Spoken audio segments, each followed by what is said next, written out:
ರಿಗೂ ಈ 5ನೇ ಸಂಚಿಕೆಗೆ ಸ್ವಾಗತಿಸ್ತೀವಿ. ಆ, ಈ ದಿನ ನಾವು ಆ, ದ್ವಾರಕಾ ಲೀಲೆಗಳಲ್ಲಿ ಅತ್ಯಂತ ಆ, ಒಂದು ರೀತಿ ಆ, ಅನೇಕ ತಪ್ಪು ಅರ್ಥಗಳನ್ನ ಜನ ಈ ಲೀಲೆಯ ಕುರಿತಾಗಿ ಕಲ್ಪಿಸಿಕೊಂಡಿದ್ದಾರೆ. ಆ ಲೀಲೆ ಶ್ರೀಮದ್ ಭಾಗವತದಲ್ಲಿ ಹೇಗೆ ವರ್ಣಿತವಾಗಿದೆ ಆ, ಅದರ ಕುರಿತಾಗಿ ಆ, ಆ, ಸ್ಯಮಂತಕ ಮಣಿಯ ಪ್ರಸಂಗ, ಆ ಪ್ರಸಂಗದ ಕುರಿತಾಗಿ ಇವತ್ತು ಚರ್ಚೆಯನ್ನು ನೋಡೋಣ. ಬನ್ನಿ ಮಂಗಳಾಚರಣ ಆ, ಅಥವಾ ಪ್ರಾರ್ಥನೆಯೊಂದಿಗೆ ಪ್ರಾರಂಭ ಮಾಡೋಣ. ಓಂ ಅಜ್ಞಾನತಿಮಿರಾಂಧಸ್ಯ ಜ್ಞಾನಾಂಜನಶಲಾಖಯ ಚಕ್ಷುರುನ್ಮೀಲಿತಂ ಯೇನ ತಸ್ಮೈ ಶ್ರೀ ಗುರವೇ ನಮಃ. ನಮಃ ಓಂ ವಿಷ್ಣುಪಾದಾಯ ಕೃಷ್ಣಪ್ರೇಷ್ಠಾಯ ಭೂತಲೆ ಶ್ರೀಮತೆ ಭಕ್ತಿವೇದಾಂತ ಸ್ವಾಮಿನ್ನಿತಿ ನಾಮಿನೆ. ನಮಸ್ತೆ ಸಾರಸ್ವತೆ ದೇವೆ ಗೌರವಾಣಿ ಪ್ರಚಾರಿಣೆ ನಿರ್ವಿಶೇಷ ಶೂನ್ಯವಾದಿ ಪಾಶ್ಚಾತ್ಯ ದೇಶತಾರಿಣೆ. ಜಯ ಶ್ರೀ ಕೃಷ್ಣ ಚೈತನ್ಯ ಪ್ರಭು ನಿತ್ಯಾನಂದ ಶ್ರೀ ಅದ್ವೈತ ಗದಾಧರ ಶ್ರೀವಾಸಾದಿ ಗೌರಭಕ್ತವೃಂದ. ಹರೇ ಕೃಷ್ಣ ಕೃಷ್ಣ ಕೃಷ್ಣ ಹರೇ ಹರೇ, ಹರೇ ರಾಮ ರಾಮ ರಾಮ ಹರೇ ಹರೇ. ಹೇ ಕೃಷ್ಣ ಕರುಣಾ ಸಿಂಧೋ ದೀನಬಂಧೋ ಜಗತ್ಪತೆ ಗೋಪೇಶ ಗೋಪಿಕಾ ಕಾಂತ ರಾಧಾ ಕಾಂತ ನಮೋಸ್ತುತೆ. ಮೂಕಂ ಕರೋತಿ ವಾಚಾಲಂ ಪಂಗುಂ ಲಂಘಯತೆ ಗಿರಿಂ ಯತ್ಕೃಪಾತಮಹಂ ವಂದೇ ಶ್ರೀಗುರುಂ ದೀನತಾರಿಣಂ. ತಮ್ಮೆಲ್ಲರಿಗೂ ಈ 5ನೇ ಸಂಚಿಕೆ ರುಕ್ಮಿಣಿ ರಮಣ ಈ ಸರಣಿಯಲ್ಲಿ ಸ್ವಾಗತ. ಹಿಂದಿನ ಚರ್ಚೆಗಳಲ್ಲಿ ನಾವು ರುಕ್ಮಿಣಿಯ ಹರಣ, ರುಕ್ಮಿಣಿಯ ಕಲ್ಯಾಣ, ಆನಂತರ ರುಕ್ಮಿಣಿಯ ಮೊದಲ ಮಗನಾದಂತಹ ಪ್ರದ್ಯುಮ್ನನ ಪ್ರಸಂಗವನ್ನ ನೋಡಿದ್ದೀವಿ. ಶ್ರೀಮದ್ ಭಾಗವತದ 52, 53, 54 ಈ ಅಧ್ಯಾಯಗಳಲ್ಲಿ ಇದರ ಚರ್ಚೆಯನ್ನು ನಾವು ಕಂಡಿದ್ದೀವಿ. ನಿನ್ನೆಯ ಸಂಚಿಕೆಯಲ್ಲಿ ನಾವು ವಿಶೇಷವಾಗಿ ಪ್ರದ್ಯುಮ್ನನ ಕುರಿತಾಗಿ ನೋಡಿದ್ವಿ. ಪ್ರದ್ಯುಮ್ನ ಈತ ಆದಿಕಾಮದೇವ ಅಥವಾ ಮೂಲ ಕೃಷ್ಣ ಮತ್ತು ರುಕ್ಮಿಣಿಯರ ಮಗ. ಹಿಂದೊಮ್ಮೆ ಕಾಮದೇವ ರುದ್ರನ ಕೋಪಕ್ಕೆ ತುತ್ತಾಗಿ ಭಸ್ಮವಾಗಿದ್ದ. ಆ ಕಾಮದೇವ ತನ್ನ ಮೂಲ ಪ್ರದ್ಯುಮ್ನನೊಡನೆ ಸೇರಿ ಕೃಷ್ಣನ ಮಗನಾಗಿ ಅವತರಿಸಿದ. ಆ ಪ್ರದ್ಯುಮ್ನ ಕೃಷ್ಣನಂತೆಯೇ ಕಾಣ್ತಾ ಇದ್ದ. ಶೌರ್ಯ, ಬುದ್ಧಿ, ಸೌಂದರ್ಯ ಎಲ್ಲ ಗುಣಗಳಲ್ಲಿ ಕೃಷ್ಣನಿಗೆ ಸಮಾನನಾಗಿದ್ದ. ಶಂಬರಾಸುರ ಎನ್ನುವ ಒಬ್ಬ ಅಸುರ ನಾರದರ ಮಾತನ್ನ ಕೇಳಿ ಭವಿಷ್ಯದಲ್ಲಿ ಆಗುವ ಘಟನೆಯ ಬಗ್ಗೆ ತಿಳಿದು ಈ ಕಾಮದೇವನನ್ನ ಮೃತ್ಯುವಿಗೆ ಕಾರಣವಾಗ್ತಾನೆ ಅಂತ ತಿಳಿದು, ಆತ ಈಗ ಕೃಷ್ಣನ ಮಗನಾಗಿ ಹುಟ್ಟಿದ್ದಾನೆ ಅಂತ ತಿಳಿದು ಆತನನ್ನು ಅಪಹರಿಸಿ ಸಮುದ್ರದಲ್ಲಿ ಎಸೆದ. ಆ ಸಮುದ್ರದಲ್ಲಿ ಎಸೆದಂತಹ ಮಗುವನ್ನ ಮೀನು ನುಂಗಿತು. ಆ ಮೀನನ್ನ ಆ ಶಂಬರಾಸುರನ ಅಡುಗೆಗಾರರು ತಂದಾಗ ಆ ಮೀನಿನ ಹೊಟ್ಟೆಯಲ್ಲಿ ಮಗುವನ್ನ ಕಂಡು ಆಗ ನಾರದರಲ್ಲಿ ಪ್ರಕಟರಾಗಿ ಆ ಮಗುವಿನ ಇತಿಹಾಸವನ್ನ ಹೇಳ್ತಾರೆ. ವಿಶೇಷವಾಗಿ ಆ ಸ್ತ್ರೀ ಏನಿದ್ದಳು ಮಾಯಾವತಿ, ಆಕೆಯ ಪತಿಯೇ ಆದ ಕಾಮದೇವ. ಸೊ ಆಕೆ ಆ ಮಗುವನ್ನ ಸಂರಕ್ಷಿಸಿ ಪೋಷಿಸಿ ಹೀಗೆ ಕಾಪಾಡ್ತಾಳೆ. ಅದಾದ ಮೇಲೆ ಆ ಶಂಬರಾಸುರನೊಡನೆ ಯುದ್ಧವಾದಾಗ ಆ ಶಂಬರಾಸುರನ ಅಂತ್ಯವಾಗ್ತದೆ ಪ್ರದ್ಯುಮ್ನನ ಕೈಯಿಂದ.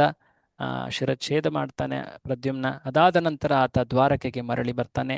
ಆಗ ಎಲ್ಲರೂ ಕೂಡ ಹರ್ಷಿತರಾಗ್ತಾರೆ ಪ್ರದ್ಯುಮ್ನನ ಬರುವಿಕೆಯಿಂದ. ಇದನ್ನೆಲ್ಲ ನಾವು ಇಂದಿನ ಚರ್ಚೆಯಲ್ಲಿ ಕಂಡಿದ್ವಿ. ಸೊ ಈ ದಿನದ ಪ್ರಸಂಗ ಇದು ವಿಶೇಷವಾದಂಥದ್ದು. ಯಾಕೆಂದ್ರೆ ಇದು ದ್ವಾರಕೆಯ ಲೀಲೆಗಳಲ್ಲಿ ಒಂದು ಮಹಾನ್ ಮುಖ್ಯವಾದಂತಹ ಲೀಲೆ ಇದು. ಯಾಕೆಂದ್ರೆ ಕೃಷ್ಣ ಈ ಒಂದು ಲೀಲೆಯಿಂದ ಬಹಳ ಮುಖ್ಯವಾದಂತಹ ಒಂದು ಪಾಠವನ್ನ ಜಗತ್ತಿಗೆ ಕಲಿಸ್ತಾ ಇದ್ದಾನೆ. ಈ ಲೀಲೆ ಹೆಸರೇ ಸ್ಯಮಂತಕಮಣಿ ಪ್ರಸಂಗ. ಇದು 56ನೇ ಅಧ್ಯಾಯ 10ನೇ ಸ್ಕಂದದಲ್ಲಿ ಆ ಅಧ್ಯಾಯದಲ್ಲಿ ಇದು ಚರ್ಚೆ ಶುಕಮುನಿಗಳು ಹೇಳ್ತಾರೆ. ಇಲ್ಲಿವರೆಗೆ ಕೃಷ್ಣನ ವಿವಾಹ ರುಕ್ಮಿಣಿಯ ಜೊತೆ ಹೇಗಾಯಿತು ಅಂತ ಆ ಪ್ರಶ್ನೆಯನ್ನ ಪರೀಕ್ಷಿತನೇ ಕೇಳಿದ್ದ. ರಾಕ್ಷಸ ವಿಧಾನದಲ್ಲಿ ವಿವಾಹವಾಯಿತು ಅಂತ ಕೇಳ್ಪಟ್ಟಿದ್ದೀನಿ, ದಯವಿಟ್ಟು ಅದರ ವಿವರವನ್ನ ತಿಳಿಸಿ ಅಂತ ಆ ವರ್ಣನೆಯನ್ನ ಮಾಡ್ತಾ ಆ ರುಕ್ಮಿಣಿಯ ಮಗನಾದಂತಹ ಪ್ರದ್ಯುಮ್ನನ ಬಗ್ಗೆ ಚರ್ಚೆ ಕೂಡ ಹೇಳಲಾಯಿತು. ಈಗ ಕೃಷ್ಣನ 2ನೇ ಮತ್ತೆ 3ನೆಯ ಪತ್ನಿಯರು ಸತ್ಯಭಾಮ ಮತ್ತು ಜಾಂಬವತಿ ಅವರೊಡನೆ ಕೃಷ್ಣನ ವಿವಾಹ ಹೇಗಾಯಿತು ಅನ್ನೋದರ ವರ್ಣನೆ ಮಾಡುವಾಗ ಈ ಸ್ಯಮಂತಕಮಣಿ ಪ್ರಸಂಗವನ್ನ ವರ್ಣಿಸಲಾಗ್ತದೆ. ಈ ಲೀಲೆ ಬಹಳ ಮುಖ್ಯವಾಗಿ ಈ ಜಗತ್ತಿನಲ್ಲಿ ನಾವು ಹೇಗೆ ಸಮಾಜದಲ್ಲಿ ವ್ಯವಹರಿಸಬೇಕು. ಆ ಶಾಸ್ತ್ರಗಳಲ್ಲಿ ಒಂದು ಮಾತನ್ನ ಹೇಳಲಾಗಿದೆ ಉಪನಿಷತ್ತಿನಲ್ಲಿ, ಈಶಾವಾಸ್ಯಂ ಇದಂ ಸರ್ವಂ. ಈಶಾವಾಸ್ಯಮಿದಂ ಸರ್ವಂ. ಎಲ್ಲವೂ ಕೂಡ ಆ ಈಶನದ್ದು. ಇದನ್ನ ತಿಳಿದು ತೇನ ತ್ಯಕ್ತೇನ ಭುಂಜೀತ ಮಾಗೃದ ಕಸ್ಯ ಸ್ವಿತ್. ಈಶಾವಾಸ್ಯಮಿದಂ ಸರ್ವಂ ಯತ್ಕಿಂಚ ಜಗತ್ಯಾಂ ಜಗತ್. ಈ ಜಗತ್ತು ಎಲ್ಲವೂ ಕೂಡ, ಈ ಜಗತ್ತಿನಲ್ಲಿರುವ ಎಲ್ಲ ವಸ್ತುಗಳು ಆ ಈಶ್ವರ ಈಶ ಆತನ ನಿಯಂತ್ರಣದಲ್ಲಿ, ಆತನ ಸ್ವತ್ತು ಅಂತ ಹೇಳಲಾಗಿದೆ. ಇದು ಉಪನಿಷತ್ತಿನ ಮಾತು ಇದು. ಹಾಗಾಗಿ ಈ ಜಗತ್ತಿನಲ್ಲಿ ನಾವು ಜೀವಿಸುವಾಗ ನಮಗೆಂದು ಈ ಪ್ರಕೃತಿ ಭಗವಂತ ಮೀಸಲಿಟ್ಟಿರುವಂತಹ ವಸ್ತುಗಳನ್ನು ನಾವು ಭಗವಂತ ನೀಡಿರುವಂತಹ ವಸ್ತು ಎಂದು ಸ್ವೀಕರಿಸಿ ಆತನಿಗೆ ಗೌರವ ತೋರಿಸ್ತಾ ಅವುಗಳನ್ನು ಉಪಯೋಗಿಸಬೇಕು. ಬೇರೆಯವರ ಸ್ವತ್ತನ್ನು ನಾವೆಂದೂ ಕೂಡ ಸ್ವೀಕರಿಸಬಾರದು. ಮಾ ಗೃಧ ಕಸ್ಯ ಸ್ವಿಧನಂ ಧನಂ. ಸೊ ವಿಶೇಷವಾಗಿ ಸ್ವತ್ತು ಅಥವಾ ಒಬ್ಬ ವ್ಯಕ್ತಿಯ ಏನ್ ಹೇಳ್ತಾರೆ ಮಮಕಾರ ಅನ್ನೋದು ವಿಶೇಷವಾಗಿ ಧನ, ಸಂಪತ್ತು, ಇದರ ಕುರಿತಾಗಿ ಜಗತ್ತಿನಲ್ಲಿ ಹೆಚ್ಚಾಗಿ ಕಾಣಸಿಗುತ್ತೆ. ಹೊನ್ನು ಅಥವಾ ಧನ, ಇದನ್ನ ಅನೇಕ ಆಧ್ಯಾತ್ಮಿಕ ಚಿಂತಕರು ಇದರ ಬಗ್ಗೆ ಹೇಳಿದ್ದಾರೆ. ಹೇಗೆ ಒಬ್ಬ ವ್ಯಕ್ತಿ ಈ ಧನದಾಸೆಯಿಂದ, ಐಶ್ವರ್ಯದ ಆಸೆಯಿಂದ ವ್ಯಕ್ತಿಯ ಚಾರಿತ್ರ್ಯ, ವ್ಯಕ್ತಿಯ ಯೋಚನೆಗಳು ಹೇಗೆ ಕುಟಿಲವಾಗ್ತವೆ, ಯಾವ ಯಾವ ತೊಂದರೆಗಳಲ್ಲಿ ವ್ಯಕ್ತಿ ಈ ಲೋಭದ ಕಾರಣದಿಂದಾಗಿ ತುತ್ತಾಗ್ತಾನೆ. ಕೆಲವೊಮ್ಮೆ ಆತನ ಕೀರ್ತಿಯೇ ನಾಶವಾಗಬಹುದು. ಈ ಜಗತ್ತಿನ ಸ್ಥಿತಿಯ ಹೀಗೆ ನೋಡಿ. ಯಾವಾಗ ವ್ಯಕ್ತಿ ಸ್ವಾರ್ಥದಿಂದ ಧನದಾಸೆಯಲ್ಲಿ ದೇವರು ನೀಡಿರುವಂತಹ ಸಂಪತ್ತಿನಿಂದ ಸಂತುಷ್ಟಿಯಾಗದೆ ಇನ್ನಷ್ಟು ಪಡಿಬೇಕು, ಮತ್ತಷ್ಟು ಪಡಿಬೇಕು ಅಂತ ಹೇಳಿ ಆತ ಬೇರೆಯವರ ಸ್ವತ್ತನ್ನ, ವಿಶೇಷವಾಗಿ ಭಗವಂತನ ಆಜ್ಞೆಯನ್ನು ಉಲ್ಲಂಘಿಸಿದಾಗ ಏನೇನು ಒಂದು ರೀತಿಯ ಘಟನೆಗಳು, ವಿಪತ್ತುಗಳು ಆಗ್ತವೆ ಅನ್ನೋದನ್ನ ಈ ಒಂದು ಪ್ರಸಂಗದಲ್ಲಿ ಕಾಣ್ತೀವಿ. ಯಾಕೆಂದ್ರೆ ಈ ಪ್ರಸಂಗ ಎಷ್ಟು ಬೇರೆ ಬೇರೆ ಜನರನ್ನ ಒಂದು ರೀತಿಯ ಕುಟಿಲತೆಗೆ ಸಿಲುಕಿಸ್ಬಿಡ್ತು. ಎಷ್ಟೆಲ್ಲ ನೋವುಗಳನ್ನು ಅನುಭವಿಸಬೇಕಾಯಿತು ಈ ಲೋಭದ ಕಾರಣದಿಂದಾಗಿ. ಭಗವಂತನ ನಗರವಾದ ದ್ವಾರಕೆಯಲ್ಲಿ ಈ ಲೀಲೆ ಆಗ್ತಾ ಇದೆ. ಸೊ ಈ ಲೀಲೆಯನ್ನ ನಾವು ಶ್ರವಣ ಮಾಡೋದ್ರಿಂದ ನೋಡಿ, ಭಗವಂತ ತನ್ನ ಲೀಲೆಗಳಲ್ಲಿ ಈ ಜಗತ್ತಿನ ಸ್ವಭಾವವನ್ನು ತಿಳಿಸ್ತಾನೆ, ಈ ಜಗತ್ತಿನಲ್ಲಿ ನಾವು ಹೇಗೆ ಜೀವಿಸಬೇಕು ಅನ್ನೋದನ್ನು ತಿಳಿಸ್ತಾನೆ. ಅಂತಹ ಲೀಲೆಗಳನ್ನು ನಾವು ಕೇಳೋದ್ರಿಂದ ಆ ದುರ್ಗುಣಗಳು, ಆ ದುಷ್ಟತೆ ನಮ್ಮ ವ್ಯಕ್ತಿತ್ವದಿಂದ ಅದು ದೂರವಾಗ್ತದೆ. ಸೊ ಈ ಲೀಲೆಯ ಕೊನೆಯಲ್ಲಿ ಒಂದು ಶ್ಲೋಕವನ್ನು ಶುಕಿಮುನಿಗಳು ಹೇಳ್ತಾರೆ. ಯಸ್ತ್ವೇ ತದ್ ಭಗವತ ಈಶ್ವರಸ್ಯ ವಿಷ್ಣು ವೀರ್ಯಾಢ್ಯಂ ವೃಜಿನಹರಂ ಸುಮಂಗಲಂ ಚ ಆಖ್ಯಾನಂ ಪಠತಿ ಶೃಣೋತಿ ಅನುಸ್ಮರೇದ್ವಾ ದುಷ್ಕೀರ್ತಿಂ ದುರಿತಂ ಅಪೋಹ್ಯ ಯಾತಿ ಶಾಂತಿಂ. ಈ ಲೀಲೆಯಲ್ಲಿ ಕಾಣುವಂತಹ ವ್ಯಕ್ತಿ ಈತ ಸಾಕ್ಷಾತ್ ಆ ಪರಮೇಶ್ವರ ಶ್ರೀ ವಿಷ್ಣು. ಏಕೆಂದ್ರೆ ಕೆಲವೊಮ್ಮೆ ಕೃಷ್ಣ ಎಂದ ತಕ್ಷಣ ಜನ ಸಹಜವಾಗಿ ಭಾವಿಸ್ತಾರೆ. ಆದರೆ ವಿಷ್ಣು ಉಪನಿಷತ್ತುಗಳಲ್ಲಿ, ಪುರಾಣಗಳಲ್ಲಿ ಆತನ ಮಹತ್ತತೆ, ಆತನ ಶಕ್ತಿ, ಆತನ ಅಪಾರವಾದಂತಹ ಐಶ್ವರ್ಯಗಳ ಬಗ್ಗೆ ವರ್ಣನೆ ಇದೆ. ಎಲ್ಲೆಡೆ ಸ್ಥಿತನಾಗಿರುವಂತಹ, ಎಲ್ಲವನ್ನು ತಿಳಿದಂತಹ, ಎಲ್ಲವನ್ನು ನಿಯಂತ್ರಿಸುವಂತಹ ವ್ಯಕ್ತಿ ಈಶ್ವರಸ್ಯ ವಿಷ್ಣು. ಆತನ ಯಾರಾದ್ರೂ ಓದ್ತೀರಾ ಅನುವಾದವನ್ನ? ಶ್ರೀ ವಿಷ್ಣುವಿನ ಓದಿ. ಶ್ರೀ ವಿಷ್ಣುವಿನ ಪರಾಕ್ರಮವನ್ನು ವರ್ಣಿಸುವ ಈ ಕಥನವು ಪಾಪಗಳನ್ನು ನಿವಾರಿಸಿ ಎಲ್ಲಾ ಮಂಗಳವನ್ನು ನೀಡುತ್ತದೆ. ಇದನ್ನು ಪಠಿಸುವ, ಕೇಳುವ ಅಥವಾ ಸ್ಮರಿಸುವ ಯಾರಾದರೂ ತಮ್ಮ ಅಪಕೀರ್ತಿ ಮತ್ತು ಪಾಪಗಳನ್ನು ದೂರ ಮಾಡಿ ಶಾಂತಿಯನ್ನು ಪಡೆಯುತ್ತಾರೆ. ಪಡೆಯುತ್ತಾರೆ. ಯಾಕೆಂದ್ರೆ ಈ ಲೀಲೆಯಲ್ಲಿ ಅನೇಕ ಕುಟಿಲತೆಗಳು ಕಾಣ್ತಾ ಇವೆ. ಪ್ಯಾಲೇಸ್ ಪಾಲಿಟಿಕ್ಸ್ ಅಂತ ಹೇಳ್ತಾರೆ. ಅಂದ್ರೆ ರಾಜಸಭೆಯಲ್ಲಿ ಆಗುವ ರಾಜಕೀಯದ ವಿಚಾರಗಳು, ಆ? ಎಲ್ಲಿ ಐಶ್ವರ್ಯ, ಎಲ್ಲಿ ಆ ಪ್ರತಿಷ್ಠೆ ಅಥವಾ ಆ ಮಾನ ಅಥವಾ ಪವರ್ ಅಂತ ಏನು ಹೇಳ್ತಾರೆ, ಇವುಗಳ ಎಲ್ಲ ಕ್ಷೇತ್ರವಿರ್ತದೋ ಅಲ್ಲಿ ಈ ರೀತಿಯಾದಂತಹ ದುಷ್ಟ ಗುಣಗಳು, ಲೋಭ, ಕುಟಿಲತೆ ಇವು ಕಾಣಸಿಗ್ತವೆ. ಸೊ ಈ ಲೀಲೆಯಲ್ಲಿ ಕೃಷ್ಣ ಇದನ್ನ ತೋರಿಸ್ತಾ ಇದ್ದಾನೆ. ಸೊ ಪರೀಕ್ಷಿತನಿಗೆ ಶುಕಮುನಿಗಳು ಕೃಷ್ಣನ ವಿವಾಹದ ವರ್ಣನೆಯನ್ನು ಮಾಡ್ತಾ ಅವರು ಹೇಳಿದ್ರು, ಕೃಷ್ಣ ಎರಡನೆಯ ಮೂರನೆಯ ವಿವಾಹ ಆತನದ್ದು ಸತ್ಯಭಾಮೆ ಮತ್ತು ಜಾಂಬವತಿಯೊಡನೆ ಆಯಿತು. ಸತ್ಯಭಾಮೆ ಆಕೆ ಸತ್ರಾಜಿತನ ಮಗಳು. ಸೊ ಸತ್ರಾಜಿತ ಯಾವೊಂದು ಸಂದರ್ಭದಲ್ಲಿ ಈ ಸತ್ಯಭಾಮೆಯನ್ನ ಅರ್ಪಿಸಿದ ಕೃಷ್ಣನಿಗೆ, ಅದನ್ನ ಹೇಳ್ತಾ ಶುಕಮುನಿಗಳು ಸಂಕ್ಷೇಪವಾಗಿ ಹೇಳ್ಬಿಡ್ತಾರೆ. ಶ್ರೀಕೃಷ್ಣನನ್ನು ಅಪಮಾನ ಮಾಡಿದ ಸತ್ರಾಜಿತನು ಪ್ರಾಯಶ್ಚಿತ್ತಕ್ಕಾಗಿ ತನ್ನ ಮಗಳನ್ನು ಹಾಗೂ ಈ ಮಣಿಯನ್ನು, ಸ್ಯಮಂತಕ ಎನ್ನುವ ಮಣಿಯನ್ನು ಭಗವಂತ ಕೃಷ್ಣನಿಗೆ ಅರ್ಪಿಸಿದನು. ಆಗ ನಮ್ಮ ಮಹಾನ್ ಶ್ರೋತೃವಾದಂತಹ ಪರೀಕ್ಷಿತನಿಗೆ ಪ್ರಶ್ನೆ ಉಂಟಾಯಿತು, ಏನಿದು? ಶುಕಮುನಿಗಳೇ, ಸ್ವಲ್ಪ ವಿಸ್ತಾರವಾಗಿ ಹೇಳಿ. ಆತ ಇಲ್ಲಿ ಪ್ರಶ್ನೆಗಳನ್ನ ಕೇಳ್ತಾ ಇದ್ದಾನೆ. ಓದ್ತೀರಾ? 1, 2, 3 ಓದಿ. ಬೇರೊಬ್ರು ಓದಿ, ಮೊದಲು ಓದಿರೋರು ಬಿಟ್ಟು ಬೇರೆಯವರು ಓದ್ರಿ. ಬೇರೆಯವರ ಓದಿ. ಎಸ್, ಓದಿ.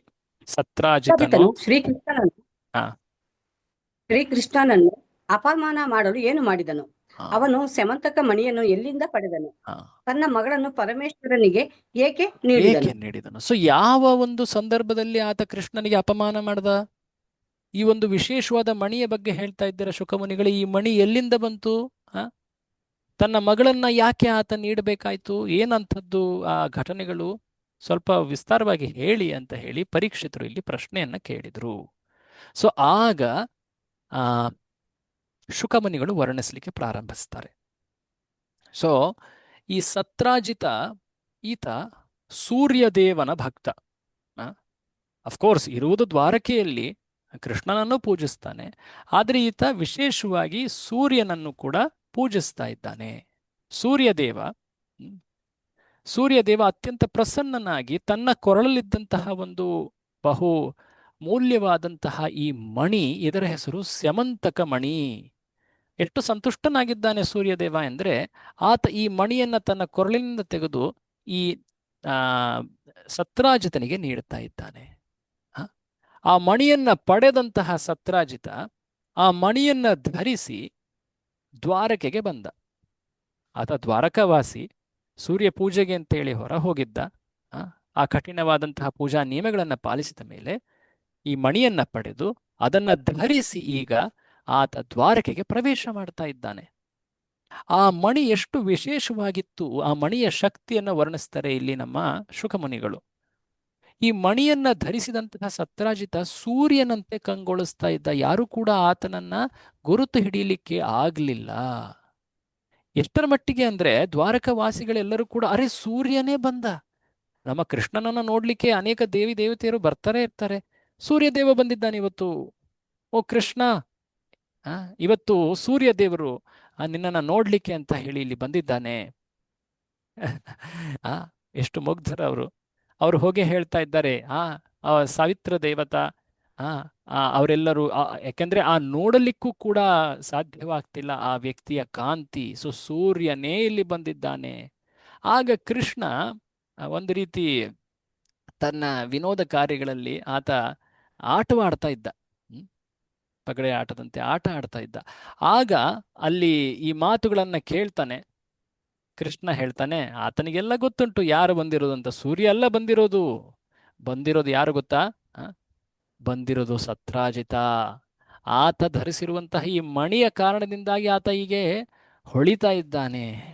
ಈ ಮಣಿ ಎಷ್ಟು ಪ್ರಖರವಾಗಿದೆ, ಎಷ್ಟು ತೇಜೋಮಯವಾಗಿದೆ. ಈ ಮಣಿಯ ಶಕ್ತಿಯ ಬಗ್ಗೆ ವರ್ಣಿಸ್ತಾನೆ ಅಲ್ಲಿ ಕೃಷ್ಣನೇ ಹೇಳ್ತಾನೆ. ಈ ಮಣಿ ಪ್ರತಿದಿನ ಇದನ್ನ ಪೂಜೆ ಮಾಡಲೇಬೇಕು. ಪ್ರತಿದಿನ ಪೂಜೆ ಮಾಡಿದ್ರೆ ವ್ಯಕ್ತಿಗೆ ಪ್ರತಿದಿನ ಇದು ಚಿನ್ನವನ್ನ ನೀಡುತ್ತೆ, ಬಂಗಾರವನ್ನ ಉತ್ಪಾದನೆ ಮಾಡಿ ನೀಡುತ್ತೆ. ಎಷ್ಟು? ಸುಮಾರು 78-80 kg ಬಂಗಾರವನ್ನ ನೀಡುತ್ತಂತೆ.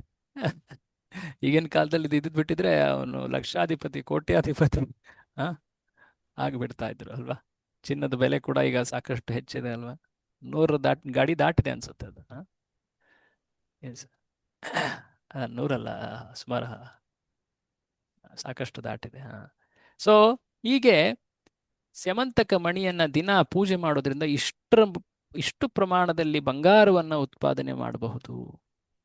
ಎಲ್ಲಿ ಈ ಸ್ಯಮಂತಕ ಮಣಿಯನ್ನ ಇಡಲಾಗುತ್ತೋ ಅಲ್ಲಿ ಯಾವುದೇ ಕಾರಣಕ್ಕೂ ಆ ಜಾಗದಲ್ಲಿ ಕ್ಷಾಮ, ಅಕಾಲ ಮರಣ ಅಥವಾ ಅನಿಷ್ಟಗಳು, ಕ್ಷುದ್ರ ಪ್ರಾಣಿಗಳ ಕಾಟ, ಹಾವು ಅಥವಾ ಈ ರೀತಿಯಾಗಿ, ಅಥವಾ ಯಾವುದೇ ವ್ಯಾಧಿಗಳು, ಅಥವಾ ಏನು ಹೇಳ್ತಾರೆ ಕಪಟ ವ್ಯಕ್ತಿಗಳು, ವಂಚಕ ವ್ಯಕ್ತಿಯ ಅಲ್ಲಿ ಎಲ್ಲೂ ಕೂಡ ಹರಿದಾಡೋದಿಲ್ಲ. ಅವುಗಳ ದೋಷಗಳಿಂದ ವ್ಯಕ್ತಿ ಆ ಜಾಗ ಮುಕ್ತವಾಗಿರುತ್ತೆ. ಹೀಗೆ ಸ್ಯಮಂತಕ ಮಣಿಯ ಶಕ್ತಿಯನ್ನ ಶುಕಮುನಿಗಳು ವರ್ಣಿಸಿದರು. ಆಗ ಕೃಷ್ಣ ಸತ್ರಾಜಿತನಿಗೆ ಒಂದು ಮಾತನ್ನ ಹೇಳ್ತಾನೆ.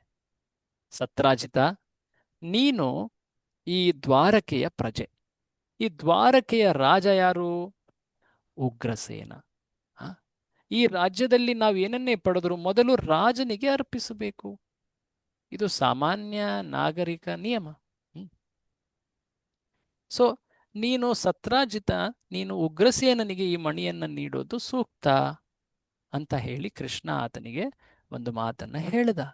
ಆದರೆ ಸತ್ರಾಜಿತ ಈ ಮಾತನ್ನ ಪರಿಗಣಿಸಲಿಲ್ಲ, ನಿರಾಕರಿಸಿದ. ಇದು ಎಷ್ಟು ಮುಖ್ಯವಾಗ್ತದೆ ಈ ಲೀಲೆಯಲ್ಲಿ ಅಂದ್ರೆ, ಆತ ಸಾಮಾನ್ಯ ವ್ಯಕ್ತಿಯ ಮಾತನ್ನ ನಿರಾಕರಿಸ್ತಾ ಇಲ್ಲ, ಆತ ಭಗವಂತ ಶ್ರೀ ಕೃಷ್ಣನ ಮಾತು, ಆದೇಶವನ್ನ ತಿರಸ್ಕಾರ ಮಾಡ್ತಾ ಇದ್ದಾನೆ. ಒಬ್ಬ ಪ್ರಜೆ ರಾಜನಿಗೆ ಅರ್ಪಿಸಬೇಕಾದದ್ದು ಆತನ ಈ ಸಂಪತ್ತನ್ನ, ಆತನ ಅಪ್ಪಣೆಯಿಂದ ಆತ ಅದನ್ನು ಉಪಯೋಗಿಸಬಹುದು. ಕೃಷ್ಣ ಒಂದು ಸಾಮಾನ್ಯ ಸಾಮಾಜಿಕ ನಿಯಮವನ್ನ ಇಲ್ಲಿ ಹೇಳ್ದ. ಆದ್ರೆ ಆತ ಭಗವಂತ ಅಂತ ಹೇಳಿ ಸತ್ರಾಜಿತನಿಗೆ ತಿಳಿದಿತ್ತು. ಆದರೆ ಈ ಲೋಭ ವ್ಯಕ್ತಿಯ ಹೃದಯವನ್ನ ಎಷ್ಟು ಕುರುಡು ಮಾಡುತ್ತೆ ಅನ್ನೋದನ್ನ ತೋರಿಸ್ಲಿಕ್ಕೆ ಇಲ್ಲಿ ಕೃಷ್ಣ ಈ ಲೀಲೆಯನ್ನ ರಚಿಸ್ತಾ ಇದ್ದಾನೆ. ಕೃಷ್ಣನ ಆದೇಶವನ್ನ ತಿರಸ್ಕರಿಸಿದ ಈ ಸತ್ರಾಜಿತ. ಈ ಕಾರಣದಿಂದಾಗಿ ಆ ಮಣಿಯ ಪ್ರಭಾವಗಳು, ಆ ಮಣಿಯ ಪ್ರಭಾವ ಏನಿತ್ತು, ಆ ಮಣಿಯ ಶಕ್ತಿ ಏನಿತ್ತು, ಯಾರಾದ್ರೂ ನೆನೆಸ್ಕೊಳ್ತೀರಾ? ಏನ್ ಆ ಮಣಿಯ ಶಕ್ತಿ ಇತ್ತು ಅಂತ ಈಗ ತಾನೇ ನೋಡಿದ್ವಿ ನಾವು. ಆ ಮಣಿಯನ್ನ ಡೈಲಿ ಅಂದ್ರೆ ಪೂಜೆ ಮಾಡೋದ್ರಿಂದ ಅದರಿಂದ ಡೈಲಿ 78 kg ಪ್ರತಿದಿನ 78 kg ಚಿನ್ನ ಬಂಗಾರ, ಉತ್ಪಾದಿಸ್ತಾ ಹೌದು. ಇತ್ತು. ಮತ್ತೆ ಇರೋ ಜಾಗದಲ್ಲಿ ಯಾವುದೇ ರೀತಿ ವಿಪತ್ತುಗಳು, ಯಾವುದೇ ತೊಂದರೆಗಳು ತೊಂದರೆಗಳು ಇರೋದಿಲ್ಲ. ಅದೆಲ್ಲವೂ ಮಂಗಳಕರವಾಗಿರುತ್ತೆ. ಯಾವುದೇ ಅನಿಷ್ಟಗಳು, ಕ್ಷಾಮ ಆ ರೀತಿಯಾಗಿ ಯಾವುದೇ ಆಗೋದಿಲ್ಲ, ಯಾವುದೇ ಅಕಾಲ ಮರಣಗಳಾಗೋದಿಲ್ಲ. ಇದೆಲ್ಲ ಅದರ ಪ್ರಭಾವವಾಗಿತ್ತು. ಬಟ್ ಈಗ ಇಲ್ಲಿ ಭಗವಂತನ ಆಜ್ಞೆಯನ್ನು ತಿರಸ್ಕರಿಸಿದ ಕಾರಣದಿಂದಾಗಿ ಈ ಅದೇ ಮಣಿ ಎಂತಹ ಮಹಾನ್ ಭಾಗ್ಯಕರ ಪ್ರದಾನ ಮಾಡುವಂಥದ್ದಾಗಿತ್ತ ಆ ಮಣಿ, ಈಗ ಅದು ಒಂದು ದುರ್ಭಾಗ್ಯವನ್ನ ನೀಡುವಕ್ಕೆ ಮುಂದಾಗ್ತಾ ಇದೆ. ಯಾಕೆಂದ್ರೆ ಶ್ರೀ ಕೃಷ್ಣನ ಆದೇಶವನ್ನ ತಿರಸ್ಕರಿಸಿದ್ದಾನೆ ಈ ಸತ್ರಾಜಿತ. ಸೊ ಸತ್ರಾಜಿತ ಆತ ಈ ಮಣಿಯನ್ನ ಹಿಂತಿರುಗಿಸ್ಲಿಲ್ಲ. ಆತ ತನ್ನ ಮನೆಯಲ್ಲಿ ಈ ಮಣಿಯನ್ನ ಪೂಜಿಸ್ತಾ ಇದ್ದ, ಸಾಕಷ್ಟು ಸಂಪತ್ತನ್ನ ಪಡಿತಾ ಇದ್ದ, ಆ ಸಂಪತ್ತಿನಿಂದ ದಾನವನ್ನು ಮಾಡ್ತಾ ಇದ್ದ, ಒಂದು ರೀತಿ ಧಾರ್ಮಿಕವಾಗಿ ನಡೀತಾ ಇದ್ದ. ಬಟ್ ಆತ ಭಗವಂತನ ಆಜ್ಞೆಯನ್ನ ತಿರಸ್ಕರಿಸಿದ. ನಿಯಮ ಏನಿತ್ತು ಧರ್ಮದ ಪ್ರಕಾರ ರಾಜನಿಗೆ ಅರ್ಪಿಸಬೇಕಾಗಿತ್ತು. ಅಷ್ಟೇ ಅಲ್ಲದೆ ಭಗವಂತನ ಮಾತನ್ನು ಕೂಡ ಆತ ತಿರಸ್ಕರಿಸಿದ್ದಾನೆ. ಸೊ ಹೀಗಾಗಿ ಮುಂದೆ ಏನು ಘಟನೆಗಳಾಗ್ತವೆ ಅವನ್ನ ನೋಡಬೇಕು. ಸೊ ಈ ಸತ್ರಾಜಿತನ ಸೋದರ ಪ್ರಸೇನ ಅಂತ, ಆತ ಈ ಮಣಿಯನ್ನ ಧರಿಸಿ ಒಮ್ಮೆ ಬೇಟೆಯಾಡ್ಲಿಕ್ಕೆ ಅಂತ ಹೇಳಿ ಕಾಡಿಗೆ ಹೋದವನು ಬರಲೇ ಇಲ್ಲ. ಏನಾಯ್ತು? ಬೇಟೆಯಾಡುವಾಗ ಅಲ್ಲಿ ಒಂದು ದೊಡ್ಡ ಕ್ರೂರ ಸಿಂಹ ಆತನ ಮೇಲೆ ಎರಗಿ ಆತನನ್ನ ಕೊಂದು ಆತನ ಕೊರಳಲ್ಲಿದ್ದಂತಹ ಮಣಿಯನ್ನ ಆ ಸಿಂಹ ತೆಗೆದುಕೊಂಡು ಹೋಗಿರುತ್ತೆ. ಆ ಸಿಂಹವನ್ನ ಆಮೇಲೆ ಒಬ್ಬ ವೃಕ್ಷರಾಜ, ಅಂದ್ರೆ ಈ ಕರಡಿ ಪುರುಷ, ಅಂದ್ರೆ ಆಕ್ಚುಲಿ ಹೇಳ್ಬೇಕಂದ್ರೆ ಜಾಂಬವಂತ, ಜಾಂಬವಂತ ಆ ಸಿಂಹವನ್ನ ಕೊಂದು ಆ ಸಿಂಹ ಧರಿಸಿದ್ದಂತಹ ಮಣಿಯನ್ನ ತನ್ನ ಮಗುವಿಗೆ ಒಂದು ರೀತಿ ಆಟಾಟದ ಗೊಂಬೆಯಂತೆ ಆತ ನೀಡುತ್ತಾ ಇದ್ದಾನೆ. ಸೊ ಎಷ್ಟೆಲ್ಲ ಘಟನೆ ಆಗ್ಬಿಟ್ವು ನೋಡಿ. ಮೊದಲನೆಯ ಸಾವಾಗ್ತಾ ಇದೆ ಇಲ್ಲಿ. ಸತ್ರಾಜಿತನ ಸೋದರನಾದಂತಹ ಪ್ರಸೇನನ ಸಾವಾಯಿತು. ಸೊ ಹೀಗೆ ಈ ಪ್ರಸೇನ ಸತ್ತೋಗಿದ್ದಾನಂತೆ ಯಾರಿಗೂ ಗೊತ್ತಿಲ್ಲ, ಕಣ್ಮರಿ ಆಗಿದ್ದಾನೆ. ಆಗ ಒಂದು ಸುಳ್ಳು ಸುದ್ದಿ ಎಲ್ಲೆಡೆ ಹರಡಿಬಿಡ್ತು.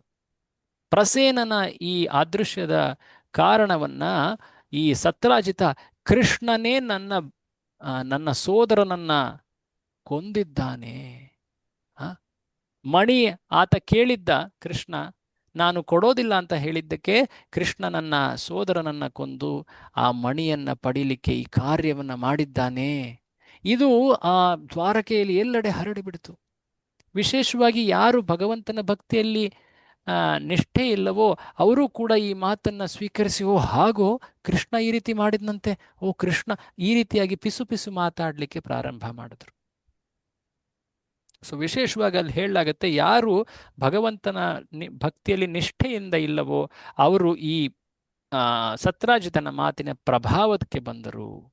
ಸೊ ಹೀಗಾದಾಗ ಕೃಷ್ಣ ವ್ಯಕ್ತಿ ಹೇಗೆ ಈ ಸಮಾಜದಲ್ಲಿ ಅಥವಾ ಜಗತ್ತಿನಲ್ಲಿ ಈ ರೀತಿಯಾದ ಆರೋಪಕ್ಕೆ ಸಿಲುಕಿದಾಗ, ತಪ್ಪು ಆರೋಪ ಇದು, ಮಾಡದ ಕಾರ್ಯಕ್ಕೆ ಈ ರೀತಿಯಾದಂತಹ ಮಾತುಗಳನ್ನು ಕೇಳಬೇಕಾಗ್ತಾ ಇದೆ. ಕೃಷ್ಣ ಏನ್ ಮಾಡ್ತಾನೆ, ತನ್ನ ಕೀರ್ತಿಗೆ ಕಳಂಕ ಬಂದಿದೆ ಅಂತ ಹೇಳಿ ಅದನ್ನು ನಿವಾರಣೆ ಮಾಡಲಿಕ್ಕೆ ಆತ ಕೆಲ ಪ್ರಜೆಗಳೊಂದಿಗೆ ಕಾಡಿಗೆ ಈಗ ಹೋಗ್ತಾ ಇದ್ದಾನೆ.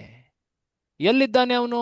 ಪ್ರಸೇನ ಹುಡ್ಕೋಣ ಬನ್ನಿ ಅಂತ ಹೇಳಿ ಕಾಡಿಗೆ ಹೋಗ್ತಾ ಇದ್ದಾನೆ. ಅಲ್ಲಿ ಹೋದಾಗ ಆತ ನೋಡ್ತಾನೆ, ಮೊದಲು ಆತನಿಗೆ ಪ್ರಸೇನನ ಮೃತ ಶರೀರ ಸಿಗ್ತದೆ. ಅದಾದ್ಮೇಲೆ ಸ್ವಲ್ಪ ದೂರದಲ್ಲಿ ಸಿಂಹದ ಮೃತ ಶರೀರ ಸಿಗ್ತದೆ. ಅಲ್ಲಿ ಕರಡಿ ಹೆಜ್ಜೆ ಗುರುತುಗಳು ಕಾಣ್ತವೆ. ಸ್ವಲ್ಪ ಮುಂದೆ ಹೋದ್ಮೇಲೆ ಅಲ್ಲೊಂದು ದಟ್ಟವಾದಂತಹ ಅಂಧಕಾರ ಇದ್ದಂತಹ ಒಂದು ದೊಡ್ಡ ಗುಹೆ ಕಾಣ್ತದೆ. ಆಗ ಕೃಷ್ಣ ಆ ಎಲ್ಲ ದ್ವಾರಕೆಯ ಕೆಲ ಪ್ರಜೆಗಳನ್ನ ಏನ್ ಕರ್ಕೊಂಡು ಹೋಗಿದ್ದ ಅವರನ್ನೆಲ್ಲ, ನೀವು ದಯವಿಟ್ಟು ಇಲ್ಲಿ ಗುಹೆಯ ಹೊರಗೆ ಏರಿ ಅಂತ ಹೇಳಿ ಆತ ಮಾತ್ರ ಒಳಗೆ ಹೋದ. ಅಲ್ಲಿ ಒಳಗೆ ಹೋದಾಗ ಅಲ್ಲಿ ಒಂದು ಸಣ್ಣ ಮಗು ಆ ಒಂದು ಮಣಿಯ ಜೊತೆ ಆಟವಾಡ್ತಾ ಇದೆ. ಆ ಮಗುವನ್ನ ನೋಡಲಿಕ್ಕಿಂತ ಇದ್ದಂತಹ ಆ ಒಬ್ಬ ಸ್ತ್ರೀಯಲ್ಲಿ ಆಕೆ ಕೃಷ್ಣನನ್ನ ಕಂಡ ತಕ್ಷಣ ಆಶ್ಚರ್ಯಚಕಿತಳಾಗ್ತಾಳೆ, ಒಂದು ರೀತಿ ಬೆದರಿ ಹೋಗ್ಬಿಡ್ತಾಳೆ. ಆಕೆ ಜೋರಾಗಿ ಕೂಗ್ತಾಳೆ, ಓ ಯಾರಿದು ಅಪರಿಚಿತ ವ್ಯಕ್ತಿ ಇಲ್ಲಿ ಬಂದಿದ್ದಾನೆ ಅಂತ ಹೇಳಿ ಆಕೆ ಹೆದರಿ ಕೂಗಿದಾಗ ಅಲ್ಲಿ ಆ ಮಗುವಿನ ತಂದೆಯಾದ ಜಾಂಬವಾನ್ ಅಲ್ಲಿ ಪ್ರಕಟನ ಆಗ್ತಾನೆ. ಆ ಜಾಂಬವಾನ್ ನೋಡ್ಲಿಕ್ಕೆ ಆತ ಋಕ್ಷ ಕುಲದವರು, ಅಂದ್ರೆ ಈ ಕರಡಿಯ ಇದರ ತರ. ಸೊ ವಾನರರಂತೆ ರಿಕ್ಷರು ಕೂಡ. ಸೊ ಬಹಳ ಪ್ರಬಲವಾದವನು. ರಾಮನ ಲೀಲೆಯಲ್ಲಿ ಈತ ಅನೇಕ ಸೇವೆಗಳನ್ನ ಮಾಡಿದ್ದ ಭಗವಂತನಿಗೆ. ಸೊ ಈಗ ಈ ಜಾಂಬವಾನ್ ಈ ಕೃಷ್ಣನನ್ನ ಆತ ಕಂಡ, ಆತನಿಗೆ ಗುರುತಿಸ್ಲಿಕ್ಕಾಗ್ಲಿಲ್ಲ. ಯಾಕೆ ಗುರುತಿಸ್ಲಿಕ್ಕಾಗ್ಲಿಲ್ಲ? ಬಹಳ ವಿಶೇಷವಾದಂಥ ಅಂಶ ಬರುತ್ತೆ ಅಲ್ಲಿ. ಜಾಂಬವಾನ್ ಕುರಿತಾಗಿ ಹೇಳಲಾಗ್ತದೆ, ಸವೈ ಭಗವತ ತೇನ ಯುಯುಧೆ ಸ್ವಾಮಿನಾತ್ಮನಃ ಪುರುಷಂ ಪ್ರಾಕೃತಂ ಅಥವಾ ಕುಪಿತೋ ನಾನುಭಾವವಿತ್. ಕೃಷ್ಣನನ್ನ ಕಂಡು ಒಬ್ಬ ಪ್ರಾಕೃತನಂತೆ, ಸಾಮಾನ್ಯ ಜಗತ್ತಿನ ವ್ಯಕ್ತಿಯಂತೆ ಅಂತ ಹೇಳಿ ಆತನ ಎದುರು ಯುದ್ಧ ಮಾಡಲಿಕ್ಕೆ, ಮುಷ್ಟಿಕಾಳಗ ಮಾಡಲಿಕ್ಕೆ ತಯಾರಾಗ್ತಾನೆ ಜಾಂಬವಾನ್. ಅನೇಕ ಅಸ್ತ್ರಗಳೊಡನೆ ಅಲ್ಲಿ ಯುದ್ಧ ಪ್ರಾರಂಭ ಆಗ್ತದೆ ಇಬ್ಬರ ನಡುವೆ. ಕಲ್ಲುಗಳ ದೊಡ್ಡ ದೊಡ್ಡ ಬಂಡೆಗಳ ಉಪಯೋಗಿಸಿಕೊಂಡು, ಆನಂತರ ಮರದ ದೊಡ್ಡ ದೊಡ್ಡ ಕಾಂಡಗಳನ್ನ, ವೃಕ್ಷಗಳನ್ನ, ಅದಾದ ಮೇಲೆ ಮುಷ್ಟಿಯುದ್ಧ, ಮಲ್ಲಯುದ್ಧ, ಈ ರೀತಿಯಾಗಿ ಅನೇಕ ಯುದ್ಧಗಳನ್ನ ಅವರು ಆಡ್ತಾರೆ. ಆ ಯುದ್ಧ ಹೇಗೆ ಕಾಣ್ತಾ ಇತ್ತು ಅಂದ್ರೆ, ಒಂದು ಮಾಂಸದ ತುಂಡಿಗೋಸ್ಕರ 2 ಗಿಡಗಗಳು ಹೇಗೆ ಕಚ್ಚಾಡ್ತಾವೋ ಹಾಗೆ ಕಾಣ್ತಾ ಇತ್ತು. ಸೊ ಹೀಗೆ ಆ ಸೆಣಸಾಟ ಸರಿಸುಮಾರು 28 ದಿನಗಳ ಕಾಲ ಅದು ನಡೆಯುತ್ತೆ. ಪ್ರತಿ ದಿನ ರಾತ್ರಿ ಪೂರ್ತಿ 28 ದಿನಗಳ ಕಾಲ ನಿರಂತರವಾಗಿ ಅದು ಆ ಕಾಳಗ ಮುನ್ನಡೆಯಿತು. ಯಾರೊಬ್ಬರಲ್ಲೂ ಕೂಡ ಶಕ್ತಿ ಕುಂಠಿತವಾಗ್ತಾ ಇಲ್ಲ.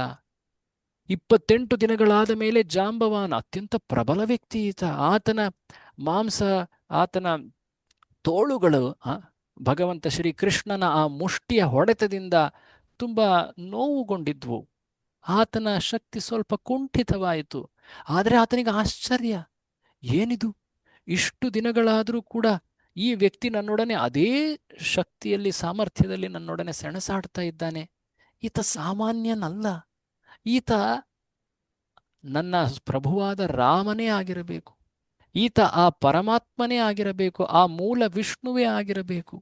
ಹೀಗೆಂದು ತಿಳಿದು ಆ ಜಾಂಬವಂತ ಅಲ್ಲಿ ಕೃಷ್ಣನಿಗೆ, ಆ ವ್ಯಕ್ತಿ ಕೃಷ್ಣನಿಗೆ ಪ್ರಾರ್ಥನೆಯನ್ನು ಅರ್ಪಿಸ್ಲಿಕ್ಕೆ ಪ್ರಾರಂಭ ಮಾಡ್ತಾನೆ.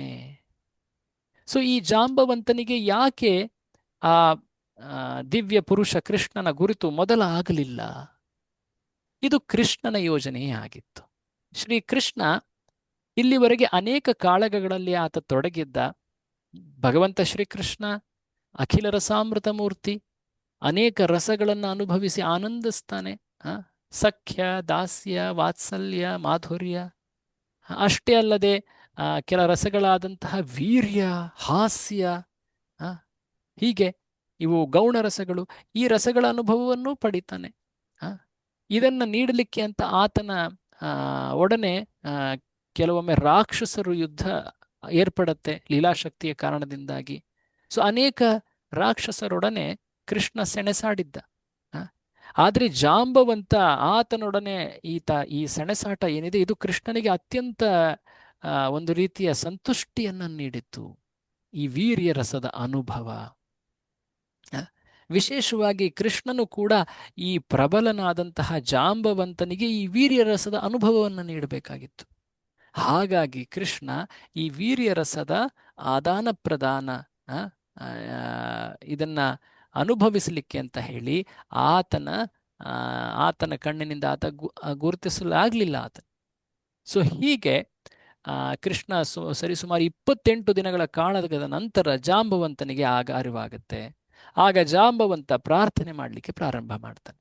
ಆತ ಹೇಳ್ತಾನೆ, ಹೇ ಪರಮಪುರುಷ, ನೀನು ಪರಮಾತ್ಮ, ನೀನು ಮೂಲ ಆದಿಪುರುಷ, ನೀನು ಎಲ್ಲರ ನಿಯಂತ್ರಕ, ನೀನು ಸೃಷ್ಟಿ ಸ್ಥಿತಿ ಲಯಗಳ ಕಾರಕ, ನೀನು ಜಾನೇ ತ್ವಾಂ ಸರ್ವಭೂತಾನಾಂ ಪ್ರಾಣ ಓಜ ಸಹೋಬಲಂ. ಎಲ್ಲ ರೀತಿಯ ಶಕ್ತಿ, ಪ್ರಾಣಶಕ್ತಿ, ಇಂದ್ರಿಯಗಳ ಶಕ್ತಿ, ಮನಸ್ಸಿನ ಶಕ್ತಿ, ಬುದ್ಧಿಶಕ್ತಿ, ಇವೆಲ್ಲವುಗಳ ಮೂಲ ನೀನು. ವಿಷ್ಣುಂ ಪುರಾಣ ಪುರುಷಂ ಪ್ರಭವಿಷ್ಣುಂ ಅಧಿವಿಶ್ವರಂ.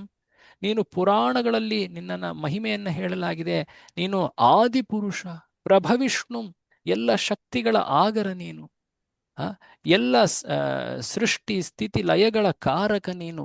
ನೀನೇ ಕಾಲ, ಕಾಲ ಕಲಯತಾಮೀಶ ಪರ ಆತ್ಮ ತಥಾತ್ಮನಾಂ. ನೀನೇ ಕಾಲ, ಎಲ್ಲವನ್ನು ನಿಯಂತ್ರಿಸುವಂತಹ,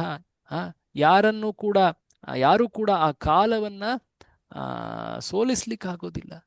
ಸೊ ಹೀಗೆ ವರ್ಣಿಸ್ತಾ ಇದ್ದಾನೆ ಈ ಜಾಂಬವಂತ. ವಿಶೇಷವಾಗಿ ಆತ ಆ ಭಗವಂತನ ರೂಪವಾದ ರಾಮನ ಲೀಲೆಯನ್ನ ಆತ ಸ್ಮರಿಸ್ತಾನೆ.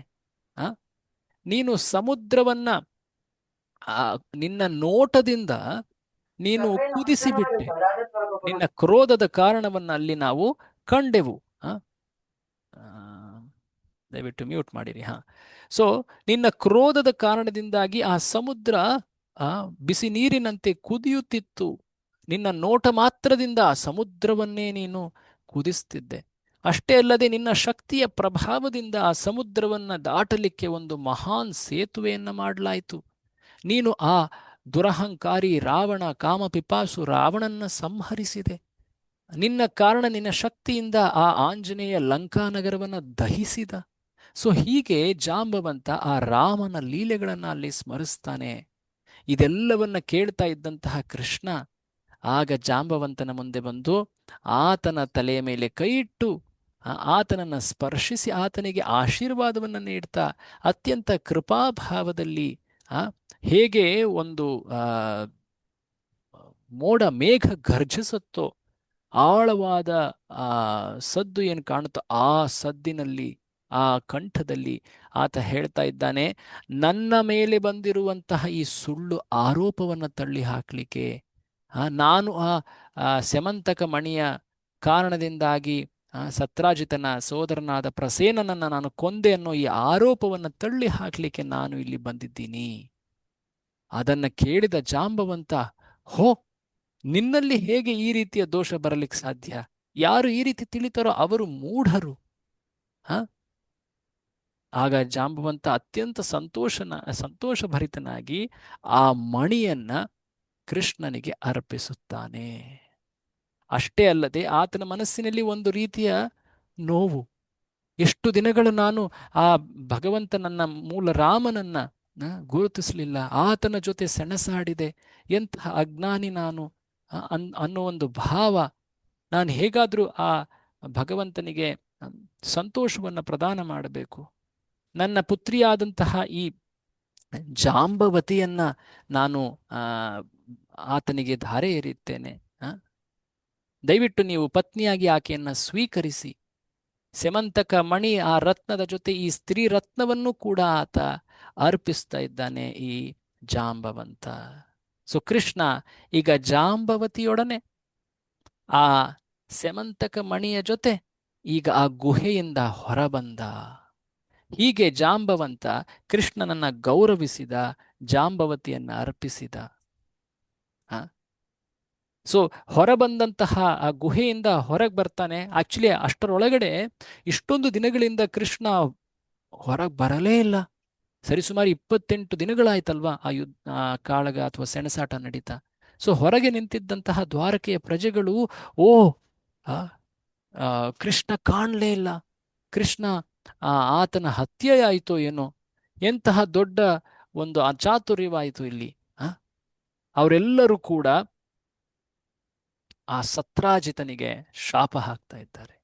ಈ ಸತ್ರಾಜಿತನ ಕಾರಣದಿಂದಾಗಿ ನಮ್ಮ ಪ್ರಿಯ ಕೃಷ್ಣನಕ್ಕೆ ಈಗ ಅಪಾಯ ಬಂದ್ಬಿಟ್ಟಿದೆ, ಆತ ಹೊರಗೆ ಬರ್ತಾ ಇಲ್ಲ, ಏನಾದರೂ ಒಂದು ಕಷ್ಟದಲ್ಲಿ ಸಿಲುಕಿದ್ದಾನೋ ಏನೋ ಅಂತ ಹೇಳಿ ಅವರು ದ್ವಾರಕೆಗೆ ವಾಪಸ್ ಮರಳುತ್ತಾರೆ.